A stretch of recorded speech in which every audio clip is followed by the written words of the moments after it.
Welcome. If you are watching again, that means you enjoyed the previous video. If this is the first video that you are watching, double welcome to you to what we call the corner of conversations with young entrepreneurs, a place where young people stepping out in business come together, share ideas, share experiences, share challenges, and how they're overcoming some of those challenges. And the intention is twofold, like we said. One, to inspire others that are in business as well, or to inspire those that desire to step into business when they see ordinary people. But two, it's also to give a platform to young people to showcase what they're doing and maybe create a market in between the young entrepreneurs, so that we have a place where young entrepreneurs can interface daily and grow and expand, but also a place where people that have a dream of getting into business can sit and learn and share and hear what's being spoken and pick up something. Like I said the previous video, there are talks like this, but they're usually with successful people. And so when someone begins to say, I got 80 million from here and then I put it here, it might not register with you. But when you hear a young person that says, I began with one tin, I began with one bottle, I began with one bag, and you can tell how their journey has moved on, you realize you can also step out in it. And that's the intention. So welcome. Today we have a guest with us. Usually I refrain from introducing people because I might spoil the pronunciation of their names. And so I'll let our guest introduce herself and what she does. Hi everyone, my name is Daria from Daria Prints. We make backpacks, shoes, jackets, patches from African or Ankara materials. Thank you. Well, that sounds, I'm always intrigued by people that, want to keep promoting the African culture. I'm always intrigued by that, and so good that you are doing that. But I'd love to know what propelled you to start, and how did you start from the very first product? You could have done so many things, but what propelled you to start, and how did you start? So how I started.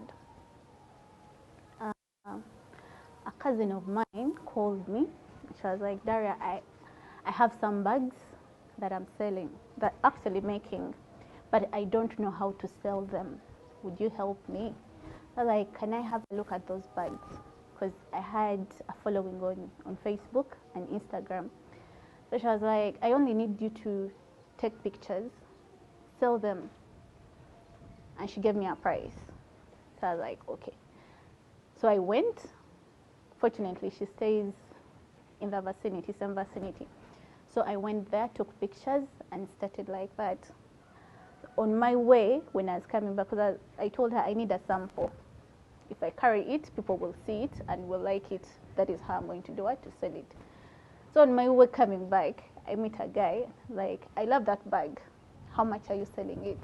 That is when I sold it to him there, and then I was like, 30,000. Like, my wife would use this. Like, okay. So I posted everything like on Facebook. The people who loved the bag got to me. Then I would get back to her, be like, we have more orders. Start making. That is how it started. Now someone calls you, asks you to be a middleman. You're moving with the product that is given to you as a sample. Someone likes it, they buy it. Yeah. You continue there, you being a middleman. How did you transition from being a middleman, or a middlewoman in your case, to having your own business?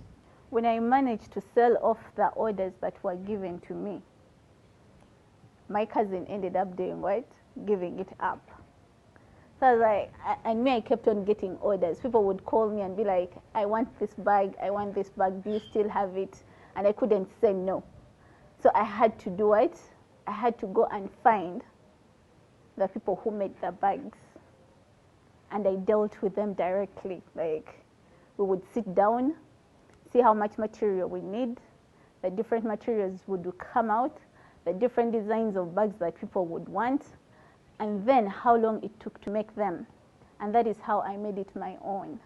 Okay, so now you find yourself owning a business because someone who was running it has stepped out.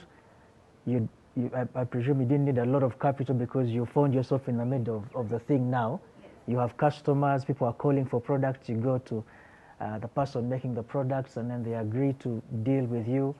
so that you can satisfy the demand outside there. But I'm also aware that there are quite a number of people that are involved in this same kind of business. Exactly. So how do you keep afloat? How do you beat competition? Because every kind of business has competition. And someone that is watching us as well has competition. They are facing competition. You see in Uganda, someone will start a stall selling fried cassava today, and in about 2 weeks there will be a line of people selling fried cassava. So how do you stand out? And so with people that are doing the same product, how have you managed to stand out? How do you keep afloat? I try very hard to stay true to my customers, and seeing that every project that they hand to me, I complete it in the best way possible.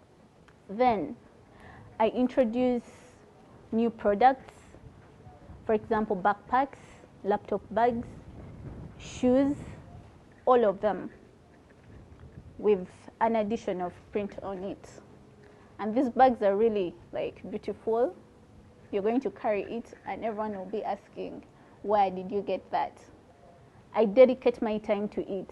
You'll tell me, I'll come to you, take measurements, look for prints, look for material, then I'll go out myself to the tailor, sit and make sure that your dress, your shirt, your anything that you want is made without you lifting or leaving your office or leaving your house. I'll do it for you. Yeah. When I listen to Daria, the things that I hear that have made us stand out and beat competition are customer satisfaction, being unique, dedication, diversity, where you make a variety of products. These are things that are helping you to stand out from the competition. And these are things that you can also pick from, knowing that whatever business you are in, there is competition. And so maybe you might need to diversify, or you might need to check on your loyalty with your customers, or the uniqueness of the product that you were giving them. That could be what would propel you to the next level. But I'm also always intrigued when I sit down with people. I like to know what challenges have they faced and how have they overcome the challenges, because you might put up a superfluous picture that everything is okay, everything is fine, but there are challenges, and I love to listen to those challenges and see how are you overcoming them, what are you doing about them, because we grow through challenges. And so Darius will tell us maybe 1 or 2 challenges that she has had to overcome or that she's currently facing, because I love to hear such stories. One of the challenges that I faced was I started the business when I was still in school also. So being in school, someone would make an order. You have classes that very day. And you have to keep in touch with the tailor who is making the what? The bag. So it was very, very, very hard, because school came first before the business, and I needed to see this through. Then what seemed to be a challenge, but it wasn't a challenge, it's learning the business, how the business rolled. So once I got to know my tailors so well, they'll be like, no, Daria, you need patches, right? Yes, go buy them. So I would go look for patches, buy them, then they'll be like, sit down, start cutting patches. Don't just sit, cut.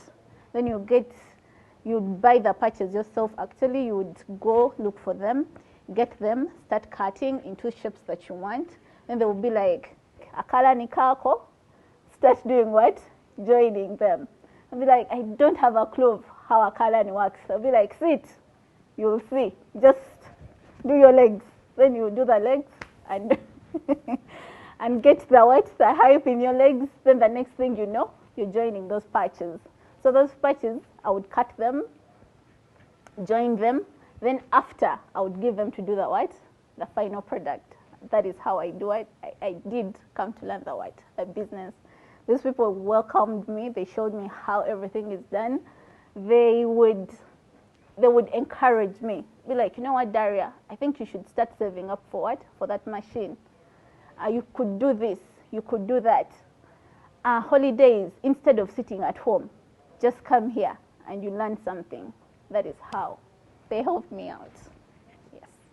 I'm sitting here listening to how you've overcome the challenges, and in my mind I'm thinking if it is a student watching, they would be thinking, what can I also start doing that I can sell to my fellow students or to my dean? And then maybe if it is someone at work watching, they're like, what can I do to sell to my friends at work? Because that can be your first base of customers. That's what I get listening to you. But also the other thing I've gained is knowing there are still good people out there. Yes. The people that welcomed you into the business, showed you how it's done. It's good that we still have kind-hearted people out there. And so if you want to try out, you never know. You might also find yourself with people that are willing to teach you the trade. So don't be afraid of stepping out. But we're approaching the end, and I just want to know, is this it? Is this your dream? Have you reached the pinnacle, the top of what you want? Or you still want to grow this thing bigger? And if you do, how are you planning on doing it? Just to help someone else that is doing something small, so that they can also begin to dream and realize they can actually go beyond where they are. I want Daria prints to be a household product. Like ngochisanga buri munju, at least you find a jacket, a backpack, a shoe in a house. There's someone who owns it or someone who bought from me. Then, through my social media, through my network of friends, I have managed to cross borders. You can find Daria prints with different people in America, in Germany, and UAE, because I get orders from all those people. People reach out to me, be like, I saw your product, I saw this on your Instagram, can you please do something like this for me? You even come up with your particular designs. I don't just away anyone with a design. You just be there and someone calls, like, oh, I saw Charlotte with your dress, can you make for me that exact dress? Or you just change a few things and send it to me. Before you know it, it is somewhere, and someone is sending you pictures. This is it. I have these social media pages. First, my own, because I post a lot on my own page about my business. Young Daria on Facebook. Then I have Google Business. It has Daria Prints on it. Check out. And also Instagram, Daria Prints, and also Miss Daria. Yes. Listening to you, I'm imagining someone sitting there and beginning to dream that whatever you are doing, social media has made the world a global market. And so you are here, you put your product here, and you never know who elsewhere will see it and will place an order. So if you have been thinking your market is only Kampala or Jinja or Mukono, begin to think big. Use social media and let the social media be able to sell you. And now Daria is selling her products in all these places, but she started small. The power of social media has helped her, and it can help you as well to expand your business. But we've been talking about the product, and it's time for you to show us some of the things that you are doing. And like we said, the other intention for this thing is to give people a platform to advertise their product. So not that you can only sit and say, oh, wonderful, wonderful, but so that in the comment section you can say, hey, Darius, would you make for me that jacket? Or Darius, would you make for me that bag? Let's support each other as young entrepreneurs and let's grow together. So let's see some of those products. Now this is one of my best sellers. It's a half patched, half white material dress. It is short, good for summer. Yeah, and here in Uganda it works wonders. You see, all the patches, uniquely cut and joined by Daria. Yes. This is the first. It's a dress, goes for 80,000 only. Not very expensive. Cheap. Then I have the shoes. These are canvas all-stars with a touch of African kitenge. You can see them here like this. This is a small size, and this is a bigger size. Only at 95,000. Yes. I have one of these things that I usually do. I just get denim and mix it with patches. Get a denim jacket and mix it with patches. You won't wash and be like, oh my God, the colors are going to pass through. No, it's okay. The arms are strictly kitenge, patched, like this. The laptop bags. These ones are strictly for laptops only. Nothing more, nothing else. You get your laptop, you put it inside, then outside you have the space for cables where you can put the cable. It doesn't have to go into the laptop, you just put them here. And this space can be used for extra luggage. It's spacious and very hardcore. You're not going to throw it like a month later, you're going to carry it. And it has unique print. This does not fade, it's 100% cotton. Yes. So you're not going to wash it and be like, oh my God, it has lost color. It is going to be with its color for some good time. These are the jackets. There's this. This is denim. And this is kitenge. So I can add them. If you want this, I can do it for you. If you want a fully on like the one I'm wearing right now, it is also possible. So there is no limit like, oh, I don't want denim on it. I can make it the way it is here, or I can put denim on it. I can add anything African on it. Yes. And this is my bag. Like, it's very huge. Everything goes in here. You won't say like there is no space. Space is very, very available. So everything goes, laptop, white. I also do face masks.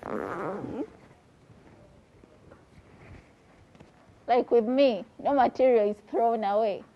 If it's a little bit left, there is a face mask, and there is always room for making doormats. I do doormats also. Kitenge doormats. I didn't carry it, but I do them. Thank you. This is to people who are starting up. Like, don't let fear come between you and the business. As long as it works for you, you wake up in the morning, it works for you, it is working for you, it is bringing in money, you're enjoying to do it, just go right ahead and do it, and do it. Well, I hope you have enjoyed listening to Daria, as I have. Somewhere she whispered to me how one of the issues she's still facing is shipping products out. Usually it's friends who are going that can help carry stuff. So if you have a solution for that, please let Daria know in the comments of this video on Facebook. But it's good. It's been good listening to Daria. It's been good, interfacing with you imaginary, hoping that you are there listening and watching. We will catch you on another conversation with Young Entrepreneurs. Next time it will be something different. We'll keep diversifying to see. One thing I've picked from Daria's last words was, don't be afraid of competition. It's everywhere. Don't be afraid of competition. Find a way of going around it. So, till we see you next time, cheers.